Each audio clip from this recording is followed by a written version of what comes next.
नमस्कार छात्रों, digital point के एक नए वीडियो लेक्चर में मैं इसके सर हिंदी विषय के साथ आप सभी का स्वागत करता हूं, जिसमें हम सभी आज डॉक्टर राजेंद्र प्रसाद द्वारा लिखित भारतीय संस्कृत के जो गद्यांश हैं उसकी व्याख्या, उससे संबंधित प्रश्नों को समझेंगे कि किस प्रकार से किया जाता है। तो देखिए, पहला है कि निम्नलिखित गद्यांशों में रेखांकित अंशों की व्याख्या तथा तथ्यपरक प्रश्नों के उत्तर दीजिए। तो व्याख्या देखिए इसमें दिया गया है। पहला है, कह रहे हैं अगर असम की पहाड़ियों में वर्ष में 300 इंच वर्षा मिलेगी तो जैसलमेर की तप्त भूमि भी मिलेगी, जहां साल में 2-4 इंच भी वर्षा नहीं होती।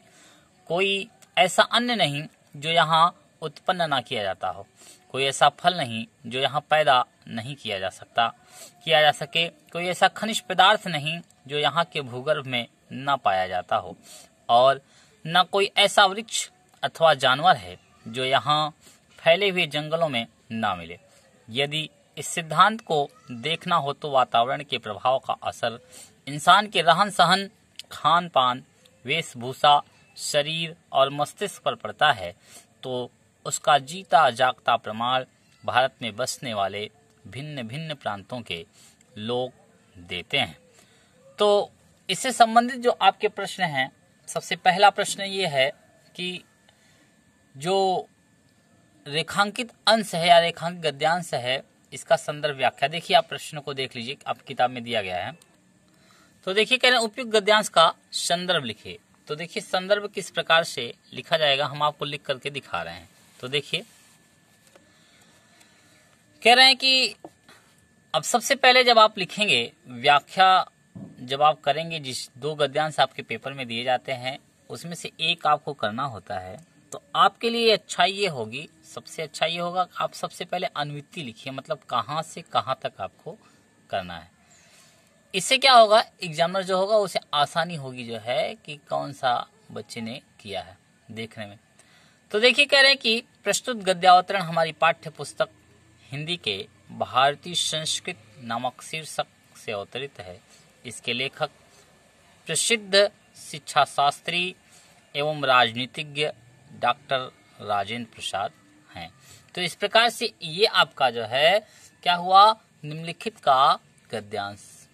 तो अब देखिए, दूसरा प्रश्न इसमें है, कह रहे हैं कि गद्यांश के रेखांकित अंश की व्याख्या। रेखांकित मतलब जो अंडरलाइन किया गया है। तो अभी आपने देखा था जो रेखांकित अंश था, जो अंडरलाइन किया गया था, उसकी व्याख्या देखिए हमने किया है।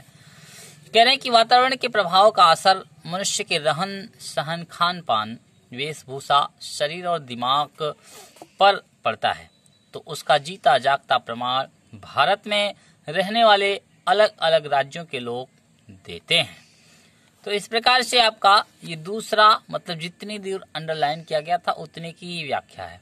अब देखिए, तीसरा प्रश्न यहाँ पर कह रहे हैं उपयुक्त गद्यांश में असम और जैसलमेर की वर्षा के विषय में क्या बताया गया है। तो ये गद्यांश में ही है, इसका उत्तर देखिए हमने उत्तर लिखा है कि गद्यांश में असम में 300 इंच तथा जैसलमेर में 2-4 इंच से भी कम वर्षा के विषय के बारे में बताया गया है। तो इस प्रकार से आपके ये सभी प्रश्नों के उत्तर हैं। अब देखिए, इसी प्रकार से आपका ये दूसरा है, कह रहे हैं कि भिन्न भिन्न धर्मों को के मानने वाले भी जो सारी दुनिया के सभी देशों में बसे हुए हैं, यहाँ भी थोड़ी बहुत संख्या में पाए जाते हैं, और जिस तरह यहाँ की बोलियों की गिनती आसान नहीं है, उसी तरह यहाँ भिन्न भिन्न धर्मों के संप्रदायों की भी गिनती आसान नहीं।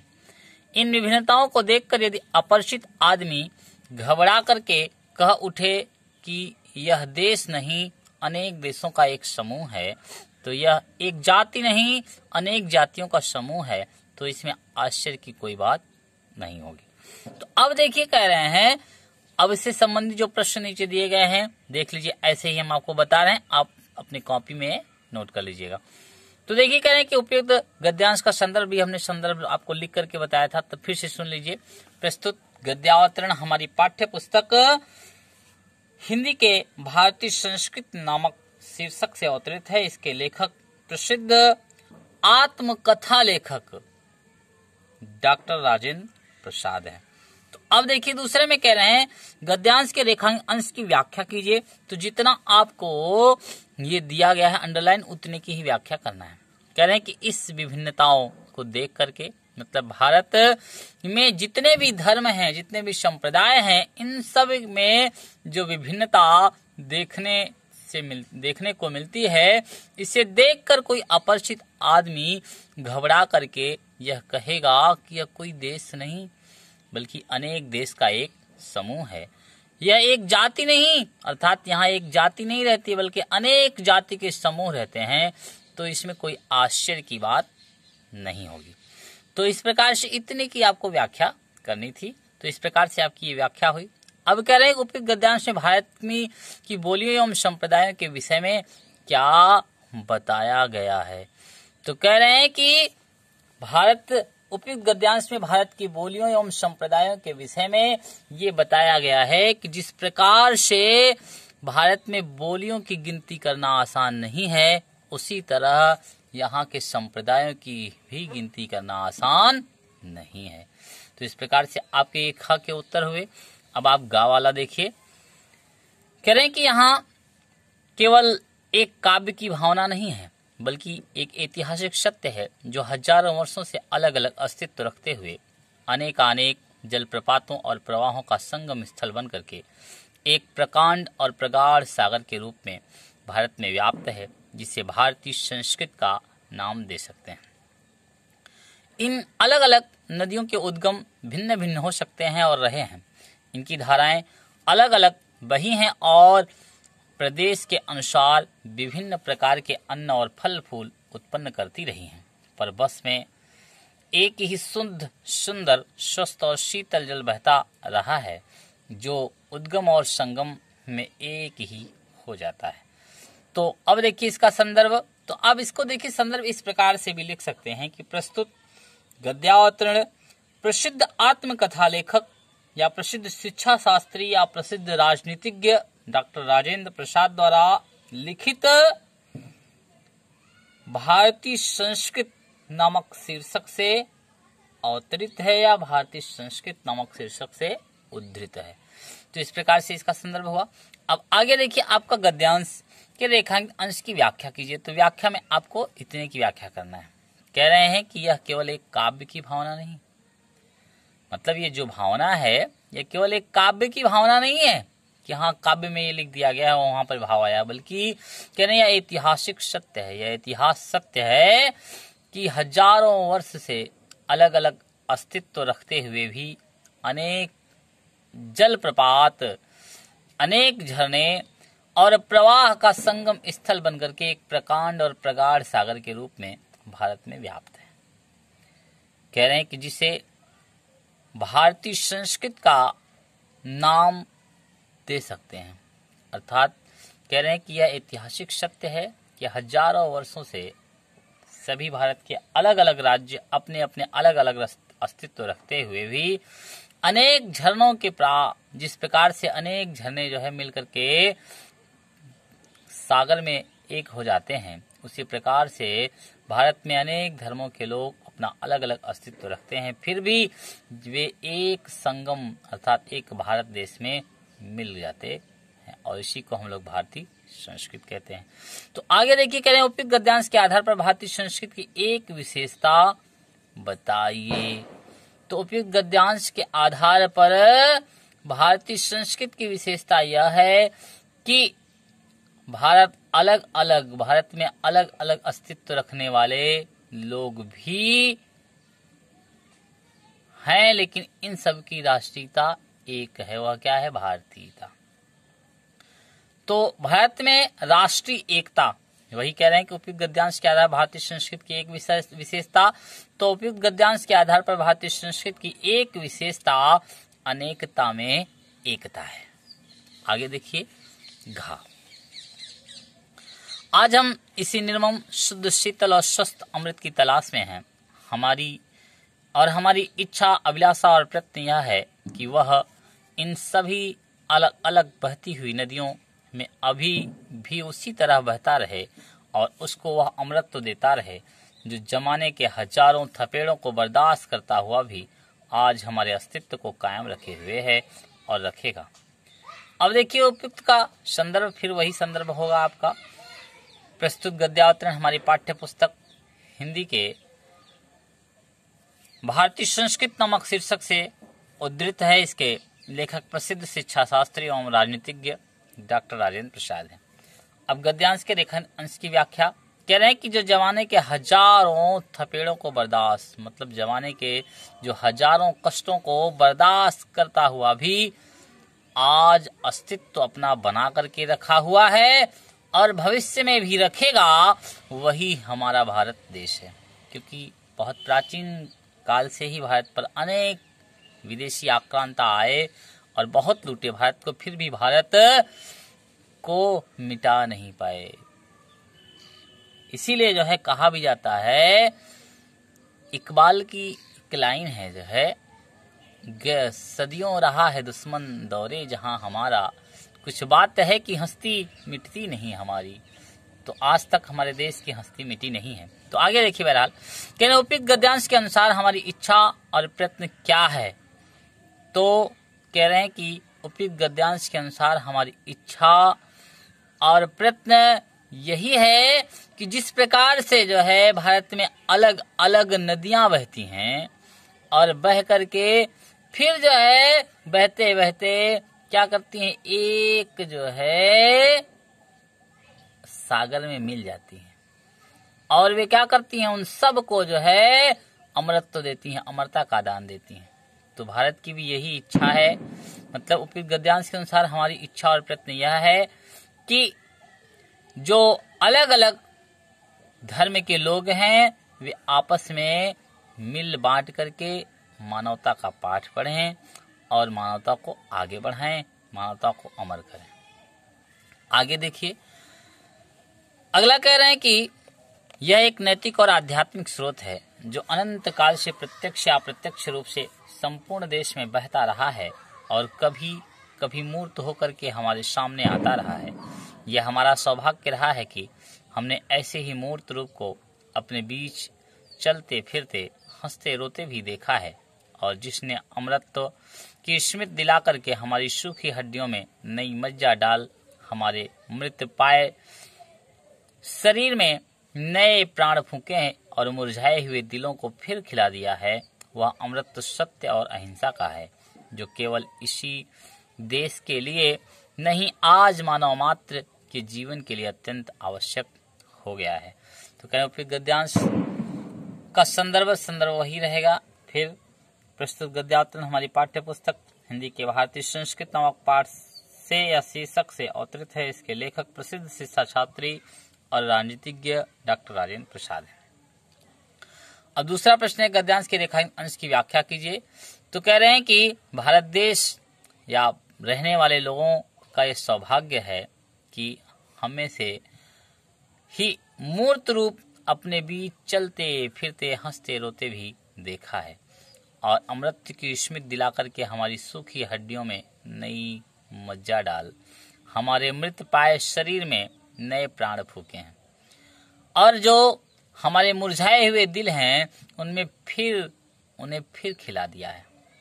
कह रहे हैं कि हमने ऐसे ही मूर्त रूप को अपने बीच चलते फिरते हंसते रोते देखा है। तो हमारे साथ ऐसे बहुत सारे लोग थे जो हमारे साथ हंसते खेलते रहे और मुझे अमरता की याद दिला करके हमारी जो हड्डियां एकदम सूख गई थी, मृतपाय हो गई थी, उसमें एक नई मज्जा डाले और मृतपाय शरीर में जो है उन्होंने फिर से प्राण फूके और सबके दिल फिर से खिल गए। अगला है, अमृत क्या है और क्यों आवश्यक हो गया है। तो अमृत तो क्या है, अमृत तो कह रहे हैं कि अमृत तो एक नैतिक और आध्यात्मिक स्रोत है, और कह रहे हैं कि क्या है और क्यों आवश्यक है। यह आवश्यक इसलिए है क्योंकि हम सभी को यह अमरता प्रदान करता है, और जो है माफी चाहते हैं, इस प्रश्न का उत्तर फिर से देखिए कि अमृत तो क्या है और क्यों आवश्यक हो गया है। तो देखिए, अमृत तो सत्य और अहिंसा है। तो अमृत तो सत्य और अहिंसा है और क्यों आवश्यक है, ये मानव जीवन के लिए आवश्यक है, मानव मात्र के जीवन के लिए आवश्यक है। तो फिर से देखिए, अमरत्व, सत्य और अहिंसा है और यह मानव मात्र के जीवन के लिए आवश्यक है।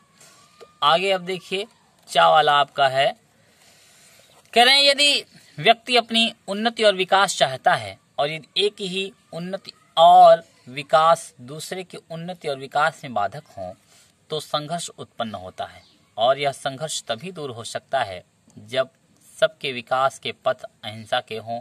हमारी सारी संस्कृति का मूल आधार इसी अहिंसा तत्व पर स्थापित रहा है।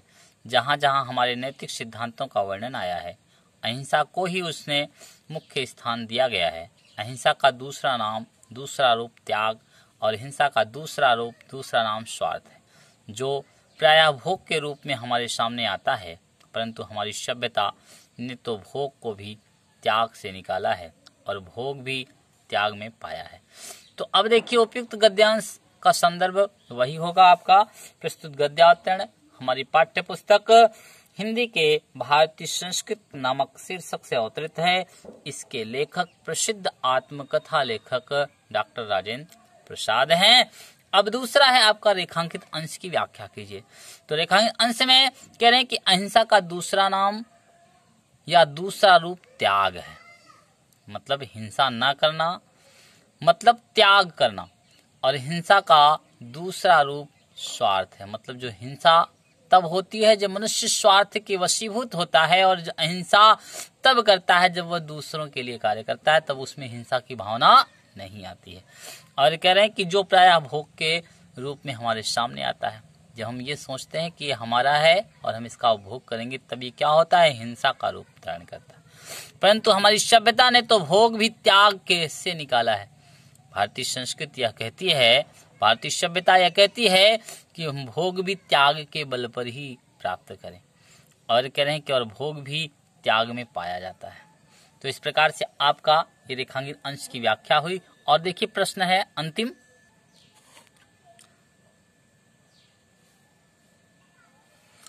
तो देखिए कह रहे हैं हमारी संस्कृति का मूल आधार क्या है। तो हमारी संस्कृति का मूल आधार अहिंसा है। तो अगला 6 वाला देखिए, कह रहे हैं कि हमारे अपने दुर्दिनों में भी ऐसे मनुष्यों और कर्मचारियों को पैदा कर सके जो संसार के इतिहास के किसी युग में अत्यंत उच्च स्थान के अधिकारी होते हैं। हम अपनी दास्ता के दिनों में हमने गांधी जैसे कर्मठ सत्यनिष्ठ क्रांतिकारी को, रविंद्र जैसे मनीषी कवि अरविंद तथा रमण महर्षि जैसे योगियों को पैदा किया है। और उन्हीं दिनों में हमने अपने ऐसे अनेक उद्भट विद्वान और वैज्ञानिक पैदा किए जिनका सिक्का संसार मानता है। जिन स्थितियों में पढ़ करके संसार के प्रसिद्ध जातियां मिट गई, उनमें हम न केवल जीवित रहे वरन अपने आध्यात्मिक और बौद्धिक करों को बनाए रख सके। उनका कारण यही है कि हमारी सामूहिक चेतना ऐसे नैतिक आधार पर ठहरी है जो पहाड़ों से भी मजबूत, समुद्र से भी गहरी और आकाश से भी अधिक व्यापक है। तो उपयुक्त गद्यांश का संदर्भ फिर वही होगा आपका प्रस्तुत गद्यावतरण हमारी पाठ्य पुस्तक हिंदी के भारतीय संस्कृत नामक शीर्षक से अवतरित है। इसके लेखक प्रसिद्ध शिक्षा शास्त्री एवं राजनीतिज्ञ डॉक्टर राजेंद्र प्रसाद। रेखांकित अंश की व्याख्या करिए। तो कह रहे हैं कि हमारी जो आध्यात्मिक और बौद्धिक गौरव जो है एक सामूहिक चेतना पर आधारित है, और ऐसी सामूहिक चेतना पर आधारित है जो नैतिक आधार, जिसका आधार नैतिकता है और उसी पर जो है टिकी हुई है, और जो पहाड़ से भी मजबूत है और समुद्र से भी गहरी तथा आकाश से भी ज्यादा व्यापक फैली हुई है। अब आगे करें कि हम अपने दुर्दिनों में किस प्रकार के मनुष्यों को पैदा कर सके। तो हम अपने दुर्दिनों में रविंद्र जैसे मनीषी कवि और अरविंद तथा रमण महर्षि जैसे योगी को पैदा कर सके। तो इस प्रकार से आपका ये 6 हुआ। मतलब अब आपका जा वाला है, कह रहे हैं कि मैं तो यही समझता हूं कि यदि हमें अपने समाज और देश में सब अन्यायों और अत्याचारों की पुनरावृत्ति नहीं करनी है जिनके द्वारा आज के सारे संघर्ष उत्पन्न होते हैं, तो हमें अपनी ऐतिहासिक नैतिक चेतना या संस्कृति के आधार पर ही अपनी आर्थिक व्यवस्था बनानी चाहिए। अर्थात उसके पीछे वैयक्तिक लाभ और भोग की भावना प्रधान न होकर के वैयक्तिक त्याग और सामाजिक कल्याण की भावना प्रमुख होनी चाहिए। हमारे प्रत्येक देशवासी अपने सारे आर्थिक व्यापार उसी भावना से प्रेरित होकर के करने चाहिए और वैयक्तिक स्वार्थों और स्वत्वों पर जोर न देकर के वैयक्तिक कर्तव्य और सेवानिष्ठा पर जोर देना चाहिए। तो फिर गद्यांश का संदर्भ वही होगा आपका। गद्यांश के रेखांकित अंश की व्याख्या देखिए कि यदि हमें अपने समाज और देश में उन अन्याय और अत्याचारों की पुनरावृत्ति नहीं करनी है जो पहले हो चुके हैं अन्य देशों के साथ, तो कह रहे हैं कि जिनके द्वारा आज सारे संघर्ष उत्पन्न होते हैं, जो सारे संघर्ष की जड़ है, तो हमें अपनी ऐतिहासिक और नैतिक चेतना या संस्कृति के आधार पर ही अपनी आर्थिक व्यवस्था बनानी चाहिए, क्योंकि आर्थिक व्यवस्था ही जो है संघर्ष को उत्पन्न करती है अगर इसमें गड़बड़ी हो जाए तो। अगला है कह रहे हैं कि हमें किस प्रकार के कर्तव्य और सेवानिष्ठा पर जोर देना चाहिए, तो कह रहे हैं कि वैयक्तिक स्वार्थों और स्तवों पर ना जोर दे करके कह रहे हैं वैयक्तिक कर्तव्य और सेवानिष्ठा पर जोर देना चाहिए। ठीक ना। तो कह रहे हैं हमें किस प्रकार के कर्तव्य और सेवानिष्ठा पर जोर देना चाहिए, कह रहे हैं कि हमें वैयक्तिक कर्तव्य और सेवानिष्ठा पर जोर देना चाहिए। तो इस प्रकार से आपका अब देखिए झा है, कह रहे आज विज्ञान मनुष्यों के हाथों में अद्भुत और अतुल्य शक्ति दे रहा है। उसका उपयोग एक व्यक्ति और समूह के उत्कर्ष और दूसरे व्यक्ति और समूह के गिराने में होता रहेगा। इसलिए हमें उस भावना को जागृत रखना है और उसे जागृत रखने के लिए कुछ ऐसे साधनों को भी हाथ में रखना होगा जो अहिंसात्मक त्याग भावना को प्रोत्साहित करें और भोग भावना को दबाए रखें। नैतिक अंकुश के बिना शक्तिमानों के लिए हितकर नहीं होती है।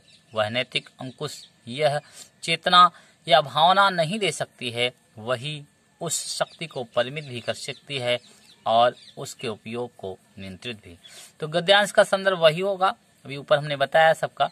अब कह रहे हैं रेखांकित अंश की व्याख्या, कह रहे हैं कि वह नैतिक अंकुश मतलब नैतिक दबाव यह चेतना या भावना ही दे सकती है और वही उस शक्ति को परिमित कर सकती है, मतलब एक सीमा में बांध सकती है कि हाँ इतनी तक सीमा है, और कह रहे हैं उसके उपयोग को नियंत्रित भी कर सकती है, उसका उपयोग अधिक ना हो सके, यह नैतिक अंकुश ही बताता है। और कह रहे हैं हमें किस भावना को जागृत रखना चाहिए, तो हमें क्या करना है, जो अहिंसात्मक त्याग भावना को प्रोत्साहित करे। तो कह रहे हैं कि हमें किस भावना को जागृत रखना चाहिए, हमें अहिंसात्मक त्याग भावना को प्रोत्साहित या जागृत रखना चाहिए। तो इस प्रकार से आज आपने देखा जो है भारतीय संस्कृत के गद्यांशों की व्याख्या और उससे तथ्यपरक प्रश्नों के उत्तर। तो अब फिर आपको अगले वीडियो में मिलेंगे। धन्यवाद तब के लिए।